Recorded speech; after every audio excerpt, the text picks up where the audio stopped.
কারো বাবাখালী সম্পত্তি নয় অকাপ। অকাপ মানুষ দান করেছে আল্লাহর নামে। অতএব এটা আমার ইসলাম ধর্মের ম্যাটার। আমার ধর্মের উপরে আঘাত দিবার অধিকার দেশ কাউকে দেয়নি, সংবিধান কাউকে দেয়নি। এই বিল কোনোভাবে লাগু হতে দেওয়া যাবে না। আর এই বিল যদি লাগু হয়ে যায়, দোদকে মরার থেকে একেবারে মরে যাওয়া ভালো। তাই সময় আছে, চলুন। আমি ফার্স্টে আছি, আসুন না দেখি। বড় দুঃখ তো এটাই, যখন তাপ লাগে তখন তো লড়ে বসতে মন যায়। আপনাদের কিছু হয়নি।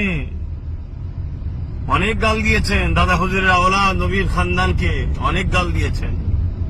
সেই দুঃখগুলো ভুলে যায়নি, কথাগুলো ভুলে যায়নি। সেকুলারের নামে যেসব রাজনীতির দলকে ভোট দিয়ে ক্ষমতায় এনেছি, তাদেরকে একটু বলুন না লড়ে চড়ে বসতে। আজকে পুরো দেশ জুড়ে ওয়াকফ সম্পদের যে বিল যদি পাস